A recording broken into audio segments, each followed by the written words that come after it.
அப்பே ஆம்பா வண்டி ஓட்டும் போது கண்ணுலாம் வந்து ஒரே மண்ணா படுது சாமி. என்னதான் பண்றது? அப்படியாப்பா? நீ வந்து டூ வீலரை வித்துட்டு கார் வாங்கிருப்பா. டேய் நடக்கிற கதையா சொல்றா.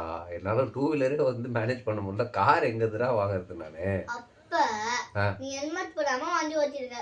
டேய் அதாவது ஹெல்மெட் போட்டு ஓட்டணும்னு வச்சுக்கேன், முடியெல்லாம் கொட்டுதுடா தலையில இருந்து. அதனால தான்டா ஹெல்மெட் போடுறது இல்லை நானு. ஹெல்மெட் போட்டு ஓட்டலனா மூளை கொட்டும், பரவாயில்லையா? என்னடா சொல்ற? கவர்மெண்ட் என்ன ரூல்ஸ் சொல்றதோ அதை ஃபாலோ பண்ணுப்பா. நீ ஹெல்மெட் போட்டனா உனக்கும் நல்லது, எதுக்கு வரவங்களுக்கும் நல்லதுப்பா. ஃபர்ஸ்ட் இத ஃபாலோ பண்ணுங்கப்பா எல்லாருமே. சரிப்பா. நான் இனிமே வந்து ஹெல்மெட் போட்டு ஓட்டுறேன். கவர்மெண்ட் என்ன ரூல்ஸ் சொல்றாங்களோ அந்த ரூல்ஸை நான் ஃபாலோ பண்றேன்ப்பா. ஓகேவா? அப்படியே எனக்கு ஒரு ஹெல்மெட் வாங்கி தந்துருப்பா. சூப்பர்ரா. நாளைக்கே வந்து உனக்கு ஒரு ஹெல்மெட் வாங்கி தரேன்ப்பா. ஓகேவா? ஓகேப்பா.